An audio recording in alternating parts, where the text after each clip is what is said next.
Please. ठीक है। हाँ जी, तो हम लोग स्टार्ट करते हैं आज की क्लास। अभी हम देख लेते हैं कि हमने कितना कवर कर लिया है आज तक। और अभी थोड़ा बहुत ही हमारा रहता है, हमने 80% तक कवर कर लिया है अपना सिलेबस। एक बार देख लेते हैं। बस लास्ट बार मुझे कोई बता दीजिए, आपको स्क्रीन अच्छे से दिख रही है और आवाज क्लियर आ रही है? हाँ यस मैम। ठीक है। तो अभी हम लोग देखते हैं हमने क्या क्या पढ़ लिया है। तो हमने विषय प्रवेश पढ़ लिया है। इसमें हमने कुछ मुख्य चीजें, भूमिका जैसी हमने पढ़ी थी। इसमें हमने देखा था कि पुराने समय में किस प्रकार से शिक्षा ग्रहण की जाती थी, या पुराने समय में कौन सा हमारा, किस प्रकार से बच्चे शिक्षा ग्रहण करते थे अपने अध्यापकों से। तो पुराने समय में प्रश्नों के माध्यम से ही ज्यादातर चीजें होती थी, मौखिक रूप से होती थी। ठीक है। क्योंकि उस समय पुस्तकें ज्यादा उपलब्ध होती नहीं थी, तो जो भी हमारा पठन पाठन का कार्य होता था वो अधिकतर मौखिक ही होता था। जो हमारे गुरुजन होते थे, जिनको हम गुरुजी कहा करते थे, वो क्या करते थे, जो भी उनके पास ज्ञान होता था अपना, वो मौखिक रूप में अपने शिष्यों को प्रदान करते थे। और बच्चों की इतनी क्षमता होती थी उस समय कि वो सारी चीजों को स्मरण कर लेते थे। ठीक है। और उनकी जो एक वोकेबलरी होती थी, या कह सकते हैं, वो हर चीजों को, जो स्मृति शक्ति उनकी होती थी, किसी चीज को प्रोनाउंस करने की जो क्षमता होती थी उनकी, वो भी बहुत अच्छी होती थी। ठीक है। फिर हमने योग एवं योगाभ्यास के बारे में पढ़ा। इसमें हमने देखा यहाँ पे जो विभिन्न प्रकार के योगाभ्यास हमें बोला गया है, आसन बोला गया है, प्राणायाम, मुद्रा बंध हो गया, हमारी षट क्रियाएं होगी जिसको, और फिर उसके बाद जो यम नियम है यहाँ पे बोला गया है अभिवृत्ति प्रशिक्षण अभ्यास। ठीक है। फिर हमने अध्यापन विधियों के बारे में पढ़ा कि कौन कौन से हमारे टीचिंग मेथड्स होते हैं।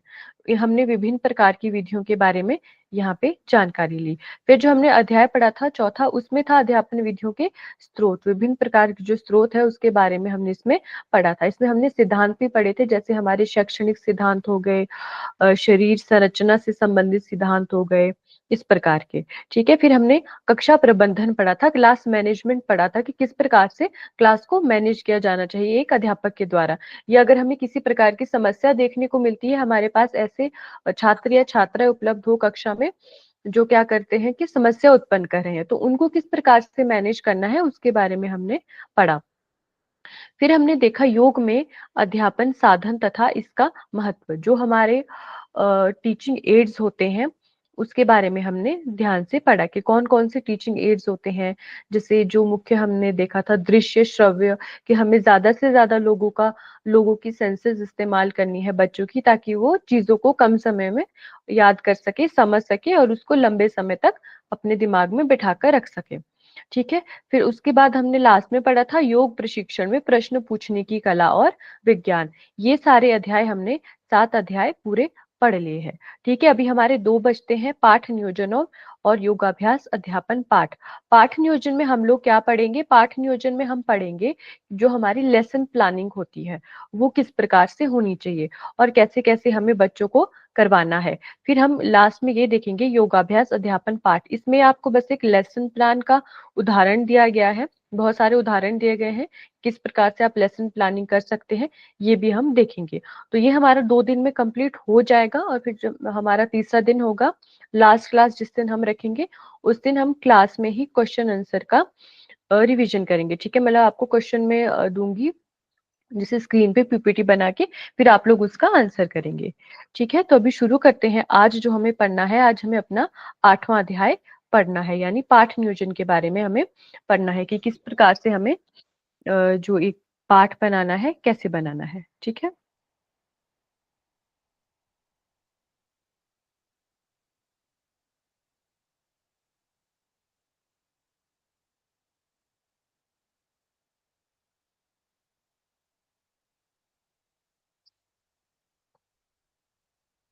हाँ जी।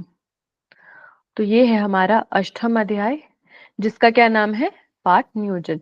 अपना नोटबुक और पेन साथ में रखना, कुछ इंपॉर्टेंट चीजें साथ में नोट करते रहना। ठीक है। बाकी जो ये कहानी थी वो तो आप खुद से पढ़ लोगे, पीडीएफ भेजा है आपको ग्रुप में।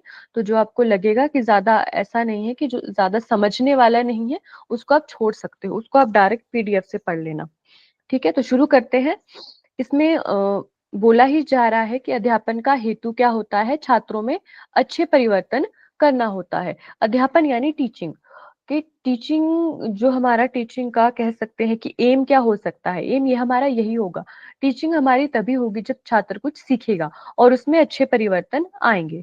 मतलब परिवर्तन उसके व्यवहार में आना चाहिए, लेकिन अच्छा परिवर्तन आना चाहिए, वही हमारा हेतु होता है। ठीक है, इस हेतु की पूर्ति के लिए अध्यापन द्वारा सफल नियोजन किया जाना आवश्यक है। मतलब जो हमारा हेतु है, जो हमारा एम है, उसका उसकी पूर्ति के लिए क्या है, हमें एक अच्छे से पाठ नियोजन करना है, अच्छे से लेसन प्लानिंग करनी है, अच्छे से एक प्लान बनाना है, ताकि बच्चों को समझ आ सके, बच्चों का सीखना हो सके और उसी सीखने की वजह से उनमें अच्छे परिवर्तन आ सके। ठीक है, इसी के लिए इसलिए क्या करते हैं हम लोग, पाठ की योजना बनाते हैं। अब देखते हैं लिखित पाठ नियोजन के लाभ हमें बताए गए हैं। जो हमारा लिखित रूप में हम लोग बनाते हैं अपनी लेसन प्लानिंग, उसके कुछ लाभ बताए जा रहे हैं।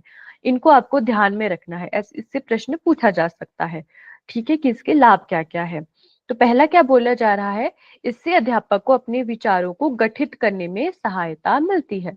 देखो, जो भी एक अध्यापक ने सोचा होगा कि उसको आज की कक्षा में क्या क्या चीजें करवानी है बच्चों को, तो अगर उसने वो लिखित रूप में उसके पास वो चीज उपलब्ध रही होगी, तो उससे क्या होगे, जैसे मान लो कोई चीज अगर आपने लिखी नहीं है, पहले से आपने सोचा नहीं है कि आप क्या करवाओगे, तो क्लास में क्या हो सकता है, आपको उस चीज में काफी टाइम लग जाएगा, या आपके पास उस चीज के बारे में पूरी जानकारी उपलब्ध नहीं होगी। लेकिन अगर वही चीज आपने लिखी है, आपने अच्छे से प्लानिंग करके उसको अपने पास नोट किया है,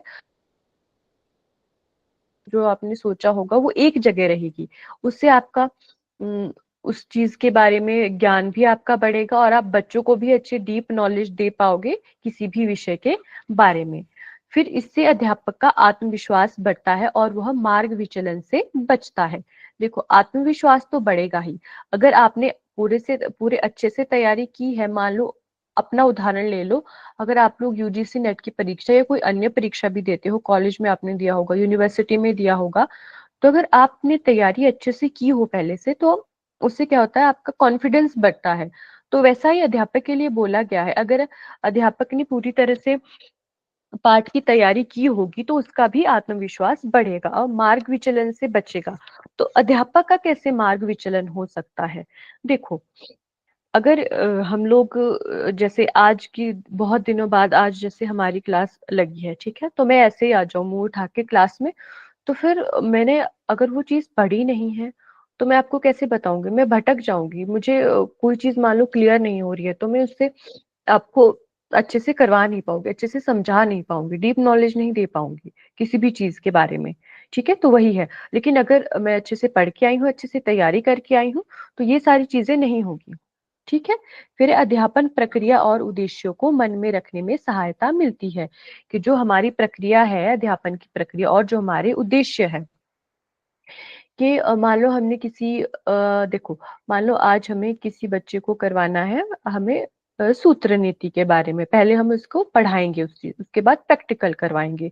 ठीक है, तो अगर सोच के रखा है तो उसकी प्रक्रिया हमें अच्छे से समझ आएगी, हमारे मन में भी वो रहेगी कि देखो, पहले हम उसको थ्योरी करवाएंगे, उसके बाद उसका प्रैक्टिकल करवाएंगे, पहले खुद करेंगे फिर उनसे करवाएंगे। ठीक है, और जो हमारे उद्देश्य है कि 40 मिनट में हमें ये सारी चीजें करवानी है उनको, उसका जो होता है एक थ्योरेटिकल नॉलेज भी देनी है और प्रैक्टिकल चीज भी करवानी है, तो ये सारी चीजें उनके मन में रहती है, टीचर्स के मन में। आवश्यक सामग्री की उपलब्धता पक्की हो जाती है और अंत समय में पर्याप्त सामग्री को ढूंढने के लिए भागदौड़ तथा तजन्य चिंता से बच जाते हैं। मतलब जो जो चीजें अगर आपको लग रही है किसी आप विशेष प्रकार की शिक्षण सामग्री का इस्तेमाल करना चाह रहे हैं, तो उससे क्या होगा, आपने लेसन प्लान किया है तो आप पहले से वो चीजें अपने पास रख लेंगे। ठीक है, अपने पास रख लेंगे। ऐसा नहीं है कि फिर आप क्लास के समय में ढूंढो कि ये लो जी, मुझे तो आपको मान लो कोई पिक्चर के माध्यम से करवाना था, वो पिक्चर मेरे पास है ही नहीं, तो उस समय आप ऐसे हड़बड़ा जाते हो। ठीक है, और भविष्य की योजनाओं के लिए यह सहायता होती है इससे, क्योंकि अगर आपको पता है आपने 4-5 दिनों में क्या क्या बच्चों को करवा लिया है, तो आप उसको आगे का भी आपके दिमाग में रहेगा कि इतना हमने सिलेबस कवर कर लिया है। मान लो हमने 4 चैप्टर्स पूरे पढ़ लिए हैं, अब हमें अगले 4 पढ़ने हैं, तो आपने लेसन प्लानिंग की है तो पता है 4 हमारे कंप्लीट हो गए, ये सिलेबस हमारा पूरा हो गया, तो बस हमें अगले 4 करवाने हैं।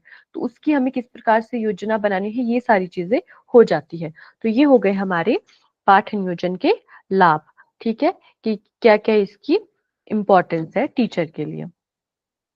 ठीक है, फिर आते हैं एक अच्छी पाठ योजना के आवश्यक गुण, कि गुण क्या क्या होने चाहिए। जो एक हमारी अच्छी पाठ योजना है उसमें क्या क्या चीजें होनी चाहिए, और इसे उपयोग के कुछ समय पूर्व बनाया जाना चाहिए। जैसे आज क्लास हो रही है तो या तो पिछले दिन इसे बना लिया जाए या आज ही सुबह करवा लिया जाए। ठीक है, ऐसा नहीं है महीने पहले से हमने बना के रखा और उसको पढ़ा ही नहीं। हमने ये देखा कि हम उस दिन ये करवाएंगे, हम सोमवार को ये करवाएंगे, मंगलवार को ये करवाएंगे, लेकिन क्लास से पहले उसे देखा ही नहीं। तो फिर भी क्या हो जाता है, हम चीजें भूल जाते हैं, हमें रिवाइज करना पड़ता है बार बार। तो क्या होना चाहिए कि उपयोग के कुछ समय पहले ही बनाया जाना चाहिए, स्पष्ट होना चाहिए, विस्तृत होना चाहिए, बिल्कुल क्लियर चीज होनी चाहिए, जो भी है क्लियर हो और विस्तृत होनी चाहिए। ठीक है, व्यक्तिगत भिन्नता का विचार ध्यान में रखकर बनी हो, कि ऐसा नहीं है किसी विशेष बच्चों को ही समझ आए या कुछ बच्चों को समझ ही ना आए। मतलब इस तरह से हमें बनाना है कि क्लास में हमारे अगर 40 बच्चे हैं तो 40 बच्चों को वो समझ आए, कम से कम 40 को ना आए तो 35 को तो समझ आ ही जाए, क्योंकि बाकियों को अगर हम दोबारा से करवाएंगे तो वो समझ आएगा, लेकिन कोशिश करनी है कि ज्यादा से ज्यादा जो हमारे छात्र हैं उनको उससे विषय वस्तु समझ में आ जाए। ठीक है, और कुछ और बातें दी गई है जो कि एक अच्छी पाठ योजना में होनी चाहिए। पाठ के उद्देश्यों का कथन, कि जो पाठ के हमारे उद्देश्य है उसके बारे में भी उसमें होना चाहिए, कि जो हम आज पाठ कराने जा रहे हैं उसके उद्देश्य क्या है। जैसे मैं आज करवाने जा रही हूँ आपको पाठ नियोजन के बारे में, तो ये उद्देश्य मेरा क्या है कि आज मैं अष्टम अध्याय करवाऊंगी बच्चों को। ठीक है, क्रियाओं और अनुभवों का क्रमबद्ध कथन, मतलब जो जो क्रियाएं हैं या जो जो आपको चीजें करवानी है वो बिल्कुल क्रम से लिखी होनी चाहिए, कि पहले क्या करवानी है बाद में क्या करवानी है। ऐसा नहीं है उल्टा पुल्टा है, लास्ट वाला पहले लिख दिया, पहले वाला बाद में लिख दिया। ठीक है, आवश्यक सामग्री की सूची, जो जो आपको सामग्री लगने वाली है उसकी सूची होनी चाहिए। जैसे अभी ऑनलाइन क्लास है हमारी, तो इसमें क्या हमारी चीजें हैं, हमें मार्कर चाहिए, एक पीडीएफ होनी चाहिए जिससे हम करवा रहे हैं। अगर पीडीएफ नहीं है तो जो हमने खुद से पीपीटी बनाई है, पीपीटी पूरी हमारी होनी चाहिए। तो ये हमारी ऑनलाइन कक्षा की हो जाती है आवश्यक सामग्रियां। ठीक है, प्रयुक्त क्रिया विधि का विवरण, जो भी हमारी क्रिया विधि है उसके बारे में पूरा विवरण होना चाहिए, मतलब पूरी जानकारी होनी चाहिए उसमें। ठीक, पूर्व और पश्चात योजनाओं को जोड़ने का प्रावधान, कि पहले जो इससे पहले जो क्लास हुई थी और इसके बाद जो हमारी क्लास होने वाली है उसको जोड़ने का प्रावधान, मतलब कहीं ना कहीं हमें ऐसे पाठ अपने बनाना है कि जिससे ये सारी चीजें आपस में जुड़ जाए। कि थोड़ा पहले का, जैसे मैंने अभी आपको बताया कि हमने कितना कुछ कंप्लीट कर लिया है, फिर कल के लिए भी हो जाएगा कि कल हम क्या पढ़ेंगे, ये सारी चीजें।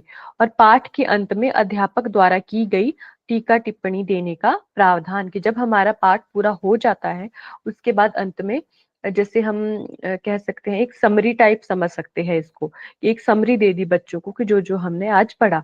ये सारी चीजें एक अच्छी पाठ योजना में होनी चाहिए। इतना समझ आया सभी को, एक बार बता दीजिए जितना अभी तक पढ़ा हमने। हाँ। ठीक है जी, तो आगे बढ़ते हैं।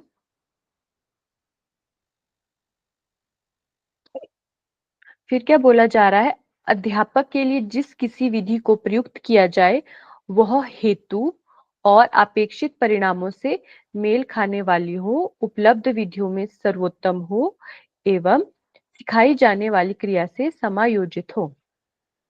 हाँ जी, तो अध्यापक जो है जिस भी मतलब किसी भी विधि का उपयोग कर रहा है, जौन सी भी उसको विधि अपनानी है कक्षा में, ठीक है, वो किससे मेल खाने वाली होनी चाहिए, कि जो हमारा हेतु है, जो हमारे पढ़ाने का हेतु है और जो हमारे परिणाम उससे निकलने वाले हैं, कि जो जो बच्चों को समझ आने वाला है। ठीक है, और सभी विधियों में सर्वोत्तम विधि होनी चाहिए, कि ऐसी विधि जिससे बच्चों को समझ आ जाए, कम समय में समझ आए।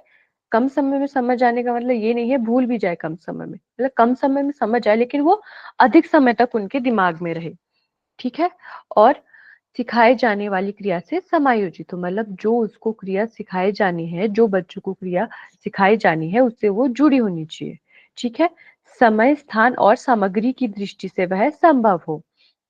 कि मतलब जितना हमारे पास समय है, स्थान है या सामग्री है, उसकी दृष्टि से संभव भी होनी चाहिए।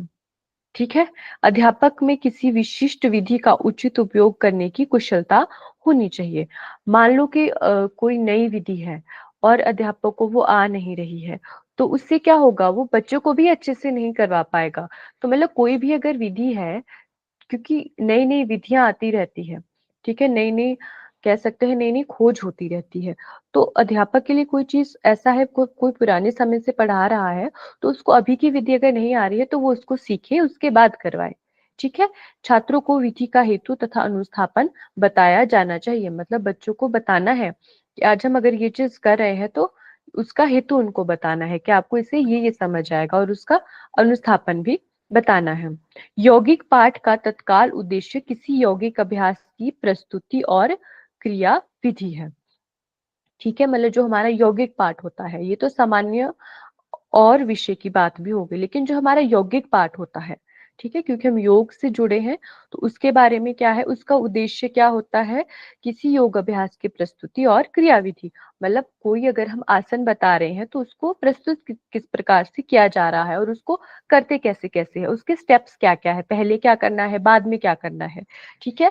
साथ ही साथ क्या है, पाठ में सहभागी छात्रों को अभ्यास का स्पर्श हो, जिससे उनको भविष्य में करते रहने की प्रेरणा मिले और वे इसका पूरा लाभ उठा सके। मतलब ऐसा है कि जो हमारे बच्चे हैं, जो हमारे क्लास के बच्चे हैं, उनको भी कहीं ना कहीं वो अभ्यास करवाना है। ठीक है। उनको भी करवाना चाहिए कि वो भी करे, साथ के साथ सभी करे। इससे क्या होगा, उनको और प्रेरणा मिलेगी कि उनको फ्यूचर में भी ये सारी चीजें करनी है, और उनका जो भी उससे जो भी उनको लाभ मिल रहा है, अपने लिए लाभ मिल रहा है या वो दूसरों को करवा रहे हैं, ये सारी चीजें उनको मिल सके। और इन उद्देश्यों की प्राप्ति हेतु आवश्यक है कि पाठ सुनियोजित और कार्यान्वित हो। ठीक है। इसके लिए क्या होना चाहिए, सुनियोजित होना चाहिए, कार्यान्वित होना चाहिए जो हमारा एक पाठ है। मतलब अच्छे से बना होना चाहिए पहले तो, उसके बाद क्या है, वो सफल भी होना चाहिए। हमने उससे बच्चों को करवाया तो बच्चों को समझ भी आना चाहिए। अब यहाँ पे कुछ चीजें बताई जा रही है कि जो हमारा एक यौगिक पाठ होता है, उसको किस प्रकार से शुरू करना है, उसमें क्या क्या चीजें आती है और कैसे उसको समाप्त करना है। ठीक है। तो सबसे पहले क्या है, ये इम्पोर्टेंट है, ये आपको स्टेप्स लिख लेने हैं और इनको ऐसे याद भी कर लेना है, इनका सीक्वेंस याद कर लेना है, कई बार पूछ लिया जाता है। ठीक है। पहला है हमारा वातावरण का निर्माण, कि पहले हमें वातावरण का निर्माण करना है। क्योंकि आप सभी जानते हैं, कोई भी कक्षा अगर प्रारंभ होती है तो एक वातावरण आवश्यक होता है कि हमें आगे की पढ़ाई जैसे हम शुरू कर सके। तो योग का पाठ शांतिपूर्ण वातावरण में प्रारंभ होना चाहिए। ठीक है। किसी छोटी प्रार्थना या प्रार्थनामयी मनोदशा से प्रारंभ किया जा सकता है। मतलब हम छोटी सी प्रेयर कर सकते हैं, जैसे हम लोग रोज करते हैं, जो हमारी ओपनिंग प्रेयर होती है और क्लोजिंग प्रेयर होती है। ठीक है। तो सबसे पहले जो हम ओपनिंग प्रेयर करते हैं, उस प्रकार की प्रार्थना की जा सकती है। और यथासंभव यह किसी ध्यान धारणात्मक आसन में स्थिर होकर किया जाना उचित है। ठीक है। कोई मुझे उदाहरण बता सकता है ध्यान धारणात्मक आसन का?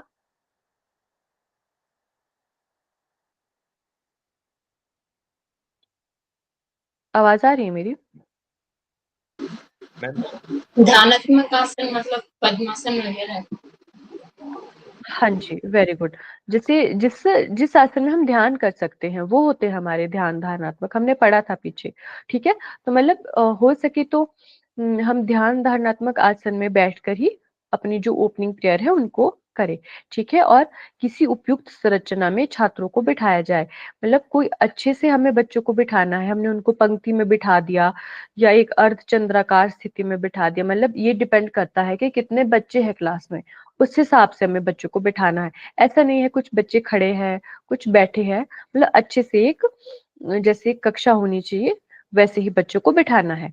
शांतिपूर्ण और प्रार्थना में मन स्थिति से छात्रों में उचित आंतरिक वातावरण बनता है जो यौगिक पाठ के लिए उपयुक्त होता है। मतलब अगर हमारी क्लास शांतिपूर्ण है, शांतिपूर्ण तरीके से शुरू हो रही है और प्रार्थना भी कर रहे हैं, तो इससे ऐसी मनस्थिति हो जाती है जिससे बच्चों में अंदर का जो कह सकते हैं अंदर का एक वातावरण है बहुत अच्छा बनता है। उससे वो चीजें अच्छे से सीख पाते हैं जो वो सीखने वाले होते हैं आगे। ठीक है। यौगिक अभ्यास को प्रस्तुत करने के साथ पाठ का आरंभ हो जाता है। पाठ के प्रारंभिक कार्य को दो भागों में बांटा जाता है। ठीक है, जो हमारा पाठ होगा उसको दो भागों में बांटा जाएगा। पहले भाग में अभ्यास की पृष्ठभूमि सहित मौखिक प्रस्तुतिकरण होता है। ठीक है, मतलब पहले बोल के किया जाता है, किसी की पृष्ठभूमि बता देंगे, मतलब थोड़ा बहुत ऊपर ऊपर से बता दिया जाता है कि आज हम ये करने वाले हैं। ठीक है, और उसका मौखिक प्रस्तुतिकरण मतलब बोल के किया जाता है। ठीक है, और इसमें अभ्यास संबंधी अधिक से अधिक सूचनाएं दे दी जाती है।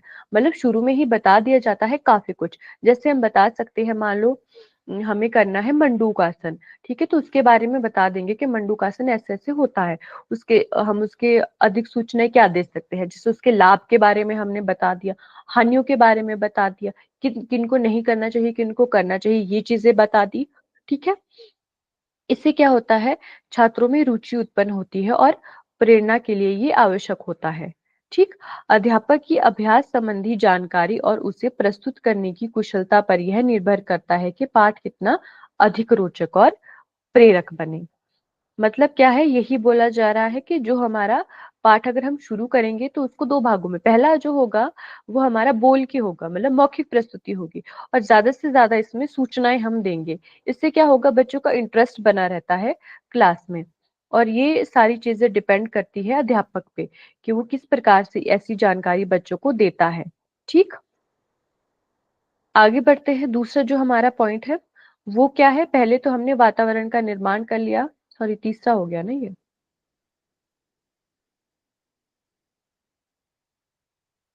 नहीं नहीं दूसरा ही है।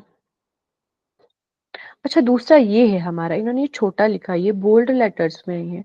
ठीक है, तो देखो पहला हमारा हो गया वातावरण का निर्माण, दूसरा ये हो गया कि जो हमारा पाठ होता है ना उसको किस प्रकार से बांटा गया है और उसमें क्या क्या चीजें होती है। ठीक है, इसकी अलग से हेडिंग नहीं दी है, इसलिए मुझे लगा ये इसी के साथ है। ठीक, फिर तीसरा आता है हमारा प्रदर्शन अभ्यास। ये चीजें हो गई, वातावरण का निर्माण हो गया, प्रार्थना करवा ली गई बच्चों को, और जो जिस चीज के बारे में बताना था उसके बारे में बता लिया गया, लाभ हानि सब कुछ बता दिया, किसको करना है किसको नहीं करना है सब। फिर क्या होता है, उसके बाद होता है प्रदर्शन। ये पाठ का दूसरा भाग है। पहला भाग तो हो गया ना, मौखिक रूप से बता दिया गया, मौखिक रूप से जानकारियां दे दी गई। फिर है दूसरा जो हमारा भाग है वो है आदर्श प्रदर्शन, यानी प्रदर्शन किया जाना चाहिए, जो आपने बोल के बताया है बच्चों को उसका प्रदर्शन। यद्यपि दृश्य श्रव्य सामग्री को इस कार्य के लिए उपयोग किया जा सकता है, मतलब या तो इस प्रकार से आपको किसी चार्ट के माध्यम से भी बताया जा सकता है या किसी वीडियो के माध्यम से आपको बताया जा सकता है, लेकिन यदि अध्यापक खुद ही प्रदर्शन करे तो वो बहुत ज्यादा प्रभावी और व्यवहारिक होता है, बजाय इसके कि अध्यापक कोई दूसरी वीडियो चलाकर या फिर किसी चित्र के माध्यम से बताकर। इससे अच्छा अगर खुद करे तो वो बहुत ज्यादा प्रभावी होता है बच्चों के लिए। ठीक है, यथासंभव वह प्रदर्शन सफल, दोष रहित और पूर्ण होना चाहिए, जिससे अभ्यास का एक पूर्ण चित्र छात्रों के सम्मुख बन जाए। मतलब एक सफल प्रदर्शन होना चाहिए कि आपने जो भी किया वो सफल तरीके से अच्छे से किया, पूरा किया। ठीक है, दोष रहित किया, मतलब उसमें बहुत त्रुटियां नहीं होनी चाहिए, क्योंकि अगर आप गलत करोगे तो बच्चे भी गलत करेंगे। ठीक है, और पूर्ण होना चाहिए, आधा ने आधा अधूरा नहीं बताना है, पूरा बताना है। ठीक है, इससे क्या होता है, बच्चों के सामने वो चीज आ जाती है कि देखो हमें ये करना है, उनके दिमाग में वो चीज बैठ जाती है। ठीक है, दृश्य श्रव्य सामग्री के माध्यम से प्रस्तुत किसी अभ्यास की तुलना में अध्यापक द्वारा प्रत्यक्ष प्रदर्शन के माध्यम से किए गए कार्य से छात्रों में अध्यापक के प्रति सराहना का भाव और आदर उत्पन्न होता है। वही बोला जा रहा है कि अगर आप दृश्य सामग्री का इस्तेमाल ना करने के बजाय खुद करें तो उससे क्या होगा, छात्रों में अध्यापक के प्रति सराहना का भाव आएगा और आदर भी उत्पन्न होगा। ठीक है, बजाय इसके कि आप किसी चित्र के माध्यम से उनको करवा रहे हैं। ठीक है, अगर खुद करवाएंगे तो इससे क्या होगा, बच्चे बहुत ज्यादा प्रभावित हो जाएंगे आपसे और उन्हें अच्छे से समझ भी आएगा। अगला है इसके बाद अभ्यास का विश्लेषण।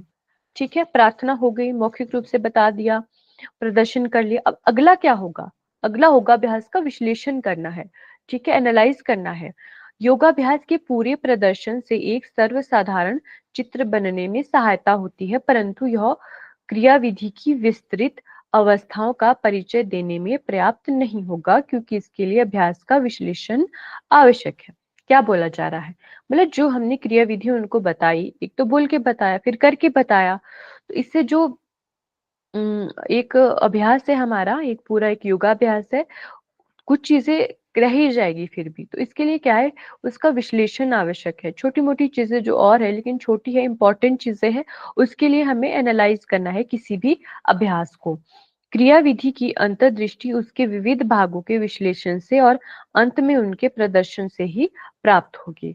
मतलब जो क्रियाविधि है, उसके विविध भागों का विश्लेषण करना पड़ेगा पहले, और उसके बाद क्या है, खुद प्रदर्शन तो कर लिया, लेकिन बच्चों को भी प्रदर्शन करवाया जाना चाहिए, फिर उनको ज्यादा समझ आएगा। जब क्रियाविधि कठिन होती है तब योगाभ्यास का विश्लेषण और ज्यादा आवश्यक हो जाता है। कोई कठिन चीज हम करवाने जा रहे हैं तो उसका विश्लेषण और आवश्यक है। ठीक है, कुछ छोटी छोटी ट्रिक्स होती है, वो बता सकते हैं हम इसमें। ठीक, और जब सरल होता है तो बस प्रदर्शन से ही चल जाएगा, बस प्रदर्शन किया, आसान है तो वो चीज कर सकते हैं। ठीक है, जब अभ्यास का विश्लेषण होता है तो उसे अंशों में प्रदर्शित किया जाता है, तब उसकी क्रियाविधि को संक्षिप्त और स्पष्ट विवरण सहित पूरा किया जाना चाहिए। मतलब जब विश्लेषण होता है ना, तो उसको हम क्या करते हैं, एक उसका एक छोटा छोटा पार्ट करके, छोटे छोटे पार्ट्स बना के फिर बताते हैं उनको। ठीक है, मतलब हमने शुरुआत कहाँ से की, वो हमने बताई, फिर उसके बारे में और ज़्यादा गहन जानकारी उनको दी, उनको और ज़्यादा डीप नॉलेज दिया, फिर दूसरे पार्ट के बारे में बताया। ठीक है, छात्रों को अभ्यास की महत्वपूर्ण विशेषताओं को उजागर किया जाए, इन विशेषताओं में क्या करे क्या ना करे यह भी स्पष्ट किया जाए। मतलब जो हम विश्लेषण कर रहे हैं, उसमें क्या है, चीजें जो है, जो कोई भी क्रियाविधि है, कोई योगाभ्यास है, उसके बारे में उनको अच्छे से बताना है, क्या करना है, क्या नहीं करना है, ये भी बताना है। उसको आप छोटे भागों में बाँटकर फिर उसके बारे में विस्तृत जानकारी दे सकते हो। यही होगा हमारा अभ्यास का विश्लेषण। ठीक है? अब सारी चीज़ें हो गई, अब हमने विश्लेषण भी कर दिया। अब क्या करना है? अब हमें बच्चों को समय देना है कि बच्चे भी करें। ठीक है? तो क्या किया जाना चाहिए, छात्रों को व्यक्तिक अभ्यास करने हेतु समय दिया जाना चाहिए। कि छात्र जब किसी प्रदर्शित क्रियाविधि को देखते हैं ना, तो उनमें स्वयं ही करके देख लेने की स्वाभाविक इच्छा उत्पन्न होती है। मतलब उनका मन करता है कि हमें भी ये योगाभ्यास करना है, इसलिए उनको समय दिया जाना चाहिए स्वयं अभ्यास के लिए, जिससे उन्हें ये समझ आए कि वे कितनी सफलता से उसे कर पाते हैं। मतलब वो कितना परसेंट उसको कर पाए हैं। एक ही बार में तो नहीं कर पाएँगे ना, कुछ थोड़ा बहुत बच्चे 10% कर लिया, मान लो किसी ने 20, 30, किसी ने 50, किसी ने 90% कर लिया एक ही बार में, इस तरह से होगा। ठीक है? जब छात्र अभ्यास कर रहे हो तो उस समय अध्यापकों ने देखते रहना चाहिए और उनकी कठिनाइयाँ, अशुद्धियाँ आदि जान लेनी चाहिए। मतलब ऐसा नहीं है कि बच्चे अभ्यास कर रहे हैं, टीचर उनको देख नहीं रहा है, उनको देखना है। इससे उनको समझ आएगा ना कि कहाँ उनको दिक्कतें आ रही हैं, कहाँ परेशानी आ रही है। अगर वो अशुद्धि कर रहे हैं, तो उसको सुधार सकते हैं वो साथ ही साथ।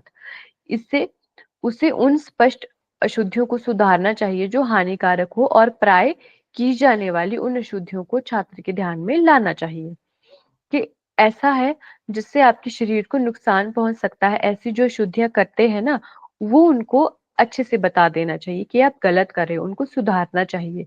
ठीक है, प्रदर्शन द्वारा की गई पुनरावृत्ति के द्वारा अभ्यास को आंशिक और पूर्ण ढंग से कराकर अशुद्धियां छात्रों के ध्यान में आ जानी चाहिए। मतलब जब प्रदर्शन की, हाँ जी, जब प्रदर्शन की पुनरावृत्ति की जाती है, जब दोबारा से किया जाता है ना प्रदर्शन, तो उसको जब हम आंशिक और पूर्ण ढंग से करवाते हैं, आंशिक हो गया मतलब छोटे ढंग से करवाएँगे, पूर्ण मतलब पूरा एक साथ करवाएँगे, ठीक है? तो इसके बाद जब वो ये सारी चीज़ें कर लेंगे, तो उन्हें समझ आ जाना चाहिए कि क्या-क्या अशुद्धियाँ हुई थी हमसे और कहाँ हमें उनको सुधारना है। ठीक है? ये हो गया, अब हमने अलग-अलग अभ्यास कर लिया सबने, उसके बाद क्या करवाना है, समूह अभ्यास करवाना है, यानी बच्चों को एक साथ करवाना है, ठीक है? इससे क्या होता है, जैसे एक बार उनके अभ्यास में रुचि उत्पन्न हो जाती है, तो उसको क्या कर सकते हैं बच्चे, उनकी जो उन वो विधि से भी परिचित हो जाते हैं, जो हमारी क्रियाविधि होती है, उससे भी परिचित हो जाते हैं।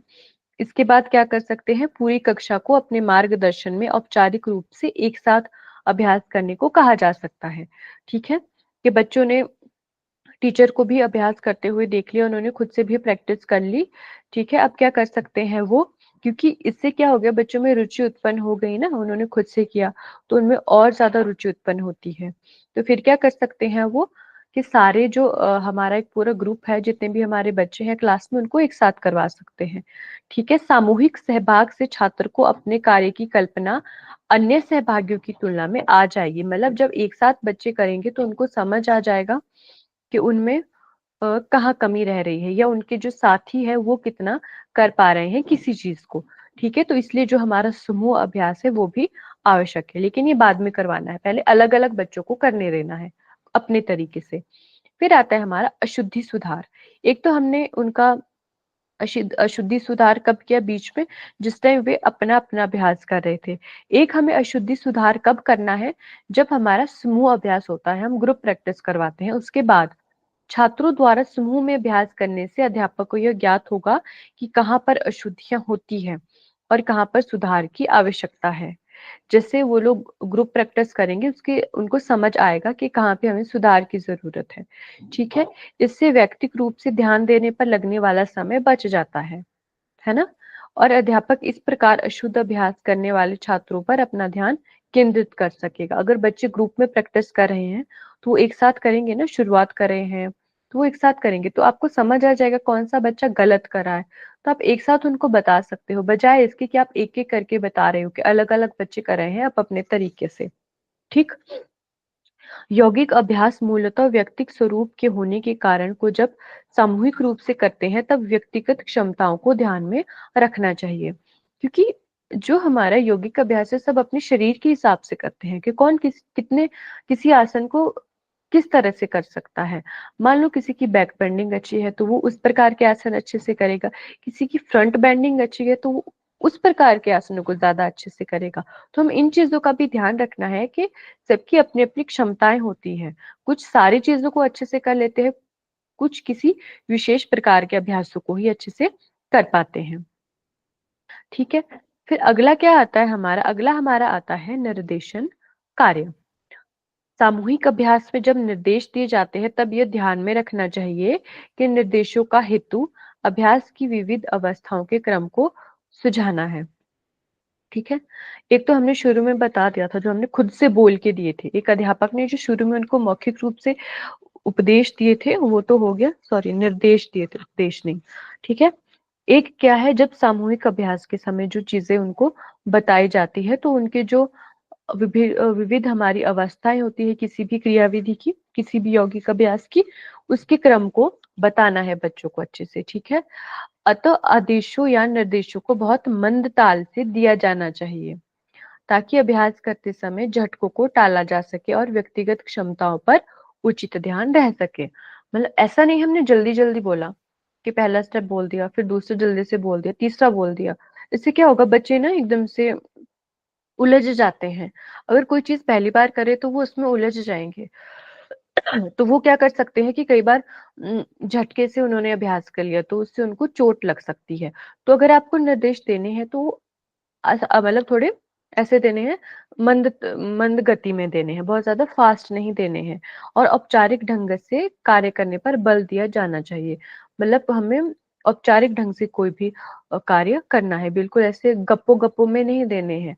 कोई क्रियाविधि जैसी होती है वैसी बतानी है उनको, अच्छे से बतानी है, औपचारिक रूप से, अनौपचारिक रूप से नहीं बताना है। ठीक है। फिर आती है हमारी प्रदर्शन पुनरावृत्ति, यानी प्रदर्शन को फिर से करना है। जिसे समूह में अभ्यास कर लिया बच्चों ने, उसके उपरांत कुछ छात्रों द्वारा की गई त्रुटियों को बताना है और आवश्यक सुधार और त्रुटियां ना होने की दृष्टि से सुझाव देने हैं और उन बातों पर भी विचार प्रकट करने हैं जिनका स्पष्टीकरण होना आवश्यक होता है। ठीक है। जब बच्चों ने ग्रुप प्रैक्टिस कर ली है उसके बाद उनकी हमें जो त्रुटि है उनको उससे अवगत करवाना है कि देखो आपने ये गलती की है। ठीक है। और उनको ऐसे सुझाव देने हैं जिससे वो अगली बार से उन गलतियों को कम दोहराए या ना ही दोहराए। ठीक। फिर है अभ्यास की पुनरावृत्ति। फिर समूह द्वारा क्रियाविधि को दोहराया जाए कि एक बार कर लिया उन्होंने, फिर उनको गलती बता के फिर एक बार फिर से दोबारा से प्रैक्टिस करना है। ठीक। फिर प्रदर्शन की पुनरावृत्ति, अध्यापक द्वारा पुनः प्रदर्शन प्रस्तुत किया जाए और मुख्य तथ्यों को स्पष्ट किया जाए। ठीक है, अध्यापक को भी एक बार फिर से उनको बताना है। जैसे बच्चों ने कर लिया, गलतियां करने के बाद उनको त्रुटियां बताने के बाद बच्चों ने ग्रुप प्रैक्टिस की, उसके बाद अध्यापक को खुद भी उन्हें एक बार करवाना है। ठीक है, फिर आता है विश्राम की अवधि। इसके बाद सामूहिक अभ्यास समाप्त होने पर छात्रों को शवासन द्वारा विश्राम करने को कहा जाए। जब उन्होंने ये सारी चीजें कर ली है, उन्होंने ग्रुप प्रैक्टिस भी कर ली है कंप्लीट, उसके बाद क्या बोलना है उनको कि आप लोग विश्राम कर लो शवासन में। ठीक, जब एक से अधिक यौगिक अभ्यास कक्षा में प्रस्तुत होते हैं तब पाठ के अंत में शवासन का अभ्यास कराया जाना श्रेयस्कर होता है। क्यों होता है? क्योंकि शवासन से क्या होता है, हमारे शरीर को और मन को शांति मिलती है, विश्राम मिलता है। और कभी कभी अगर आवश्यक है तो आप बीच में भी करवा सकते हो। ठीक, पाठ समाप्त होने के पूर्व अध्यापक को अभ्यासों के महत्वपूर्ण तथ्यों का सार बताना उपयोगी होता है। ठीक, कि अगर हमारा पाठ आप पूरा होने वाला है तो उससे पहले जो कुछ इंपॉर्टेंट चीजें रह रही है उसके बारे में बताना आवश्यक हो जाता है। इससे क्या होता है, अभ्यास शुद्ध और सफलता से करने में सहायता मिलती है। छात्रों द्वारा अभ्यास से संबंधित प्रश्न पूछने के लिए उन्हें प्रेरित करें ताकि छात्रों के स्मृति पटल पर अभ्यास की छाप मुद्रित हो सके। प्रैक्टिस करने के बाद बच्चों को आप बोल सकते हो कि आप क्वेश्चन कर सकते हो, तो कहीं ना कहीं वो ऐसे प्रश्न पूछेंगे जिसमें मतलब जिनके बारे में और ज्यादा जानना है, जिन विषय के बारे में, उसके बारे में प्रश्न पूछेंगे। किस विषय के बारे में कि जो हम कर रहे हैं, मान लो हम सूर्य नमस्कार आज हमने किया, तो जहां पे उनको डाउट आ रहा है वो आपसे प्रश्न पूछेंगे, फिर आपको उनका उत्तर देके उनके दिमाग में वो क्लियर हो जाएगा। ठीक है, इतना समझ आ गया जो हमें स्टेप्स बताए गए हैं एक यौगिक अभ्यास को करने के लिए? क्लियर हो गए सभी को? Yes ma'am. ठीक है जी, तो ये ना इम्पोर्टेंट है, तो ये आपको ध्यान में रख के करने हैं। मतलब आपको इनका सीक्वेंस भी आना चाहिए, ऐसा नहीं है इसको आगे पीछे करना है। ठीक है, अभी टाइम है तो हम थोड़ा सा और पढ़ लेते हैं। पूरा तो याद होगा नहीं, बहुत बड़ा चैप्टर है, पूरा हम इसको कल करेंगे, थोड़ा बहुत रहता है, इसको पढ़ लेते हैं अभी जितना होता है। ठीक, फिर बोला जा रहा है यौगिक पाठ को कार्यान्वित करने की स्पष्ट तथा पूर्ण प्रक्रिया में निम्नलिखित बातें होती है। कुछ इंपॉर्टेंट चीजें बताई जा रही है जो हमारा एक यौगिक पाठ होता है। ठीक, प्रार्थना या प्रार्थना में मनस्थिति से कक्षा में अनुकूल वातावरण बनाना, ये एक सार बता दिया गया आपको। जो आपने पहले पढ़ा ना, उसमें हमने सबसे पहले क्या पढ़ा था, वातावरण का निर्माण। ठीक है, तो ये एक सारांश बता दिया गया है आपको जो आपने अभी पढ़ा। शाब्दिक प्रस्तावना द्वारा योग संकल्पना की स्थापना करना, मतलब एक शाब्दिक प्रस्तावना जो हमारी होती है उसको बोल के या उसको करके कोई हमारी जैसे एक विशेष प्रकार के कोई शब्द हो गए हमारे, कोई विशेष प्रकार के वाक्य वाक्य हो गए हमारे। ठीक है, तो उनका इस्तेमाल हम कक्षा से पहले कर सकते हैं, जिससे क्या हो जाए कि योग के बारे में, क्योंकि हम करने वाले हैं योग के बारे में, पढ़ने वाले हैं या प्रैक्टिस करने वाले हैं, वैसी उनकी मनस्थिति बन जाए बच्चों की। ठीक है, यौगिक अभ्यासों का पूर्ण चित्र प्रदर्शन द्वारा प्रस्तुत करना। ठीक है, कि जो हमारे योगाभ्यास है उसका एक जो पूर्ण चित्र होता है वो आपको प्रस्तुत करना है बच्चों के सामने, आपको खुद प्रदर्शन करके। ठीक है, पूरा प्रदर्शन करना है और स्पष्ट प्रदर्शन करना है, बिना जो गलतियों का प्रदर्शन करना है। संपूर्ण क्रियान्वयन को अवस्थाओं या भागों में विश्लेषित करना, जो हमारी ये क्रिया विधि है पूरी, उसको आप छोटे भागों में बांट सकते हो। ठीक है, इससे क्या करो, फिर उसका विश्लेषण कर सकते हो, छोटे भागों में बांट के उसके बारे में और ज्यादा डीप नॉलेज बच्चों को दे सकते हो। अभ्यास का अनुभव प्राप्त होने के लिए छात्रों को समय दिया जाना चाहिए, मतलब बच्चों को सेल्फ प्रैक्टिस के लिए टाइम देना है। जो हमने बीच में पढ़ा था ना, उनको अलग अलग से जो अभ्यास था, व्यक्तिगत अभ्यास, उसके लिए समय देना है। अध्यापक के मार्गदर्शन और पर्यवेक्षण में सामूहिक अभ्यास कराना, मतलब अध्यापक का मार्गदर्शन होना चाहिए, और पर्यवेक्षण, पर्यवेक्षण होता है हमारा सुपरवाइज करना, मतलब देखना उनको कहीं गलती कर रहे हैं तो। ठीक है, अभ्यासों में होने वाली त्रुटियों का पता लगाना और उन्हें सुधारना, कार्य का पुनर्विश्लेषण के महत्वपूर्ण तथ्यों पर बल देते हुए निर्देश देना, मतलब कि आपको ऐसी इंस्ट्रक्शंस देनी है जिसमें आप उसके कुछ इंपॉर्टेंट पॉइंट्स है उनको भी बच्चों को बताएं, उन पे बल देना है जो इंपॉर्टेंट चीजें है, ताकि वो याद रख सके और अपने दिमाग में उनको रख सके। अभ्यास में विद्यमान विविध प्रावस्थाओं का स्पष्टीकरण करते हुए पूर्ण प्रदर्शन प्रस्तुत करना। जो हमारी अभ्यास की अलग अलग व्यवस्थाएं आ रही है उसके बारे में स्पष्टीकरण देते जाना है साथ में, और पूरी तरह से प्रदर्शन उसका करना है। ठीक है, मान लो आपने कोई आसन करवाया तो उसके जो आपने स्टेप्स बना रखे हैं उनको करवा के साथ साथ में उसके बारे में उनको और भी नॉलेज देते रहना है। ठीक है, कहाँ थे? हाँ, फिर क्या है, समूह द्वारा पुनः अभ्यास करना। फिर दोबारा जो हमने ग्रुप प्रैक्टिस की थी बाद में, जहाँ पे हमने गलतियां सुधारी थी, उसके बाद फिर से एक बार प्रैक्टिस करने को बोलना। प्रदर्शन, चर्चा, संपरिवर्तन की आवश्यकता हो तो अल्पक्षम छात्रों के लिए सहायक अभ्यास द्वारा पूर्ण अभ्यास का पूरा चित्र प्रस्तुत करना। अगर आपको जरूरत पड़ रही है कि आपको दोबारा से करना पड़ रहा है, क्योंकि कुछ छात्र ऐसे होते हैं जिनको थोड़ा लेट से समझ आता है, तो उसके लिए भी आप दोबारा से पूरा अभ्यास करवा सकते हो। ठीक है, और अंत में वही शवासन कराकर हमें पूर्ण विश्राम कराना है। फिर अध्यापक की सफलता इस बात पर निर्भर करेगी कि उसने पाठ में ऊपर दी गई बातों का कितना उपयोग किया है। जो हमने अभी पढ़ा, ये सारी चीजें कितनी उपयोग में लाई है एक अध्यापक ने, इससे हमें समझ आएगा कि उसका जो एक अध्यापन हुआ है वो सफल हुआ है या नहीं हुआ है। और एक बात का ध्यान रखना है अध्यापकों की, जैसा वो खुद करेंगे अध्यापन भी वैसा ही होगा। अगर उन्होंने बहुत अच्छे से बच्चों को करवाया होगा तो अध्यापन भी अच्छे से होगा, मतलब बच्चों को समझ भी अच्छे से आया होगा। अगर ऊपर ऊपर से करवाया होगा तो बच्चों को भी ऐसे ही उस चीज की डीप नॉलेज नहीं होगी।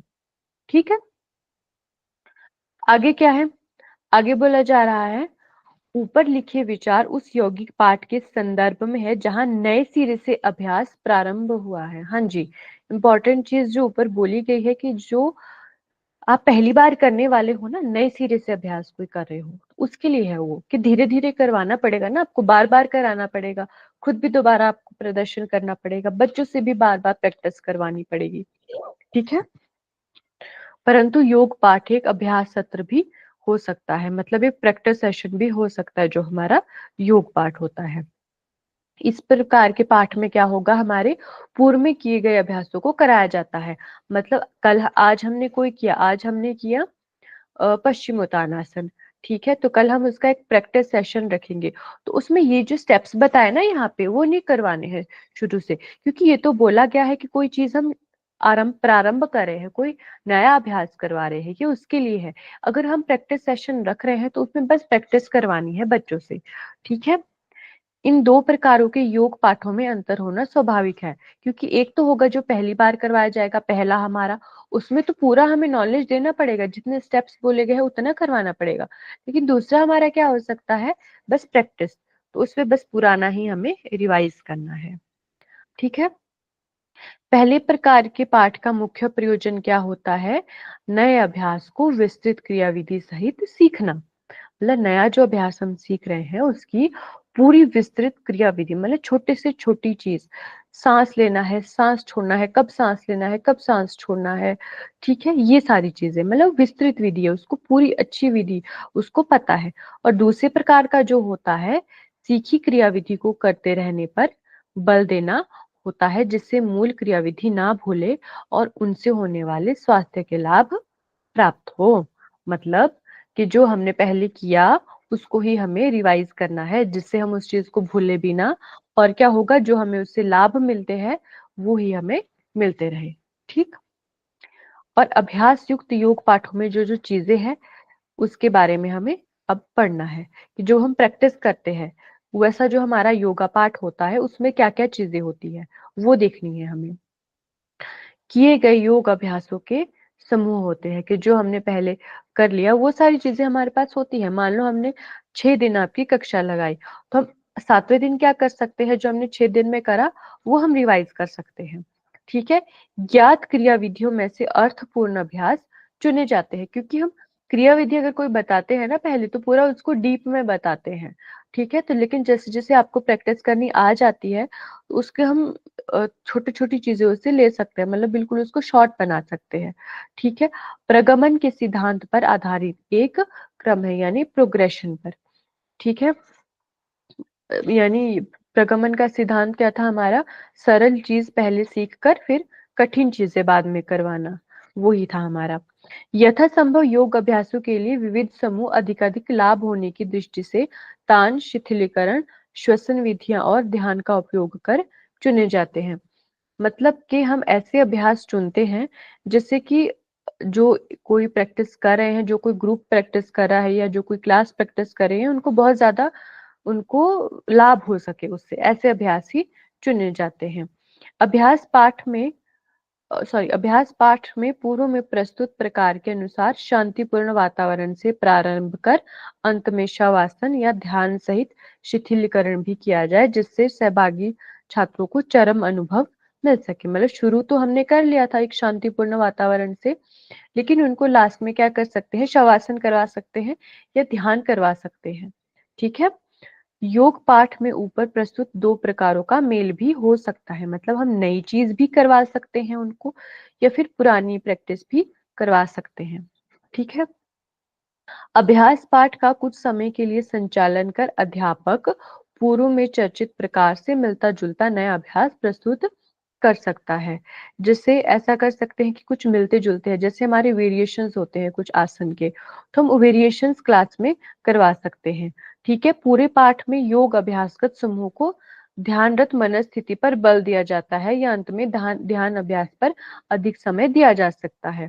कि पूरा जो हमने अभ्यास कर लिया उसके बाद हम लास्ट में ध्यान करवा सकते हैं बच्चों को। ठीक है। आज हम इतना ही रखते हैं। जो हमारा ये ध्यान पाठ वाला है ये हम कल पढ़ेंगे। ठीक है। इसमें कोई डाउट तो नहीं है किसी को? क्लियर हो गया आज का जो हमने आज पढ़ा?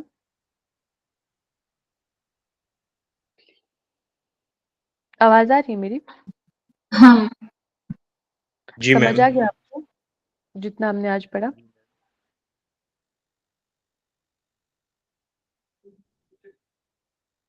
ठीक है।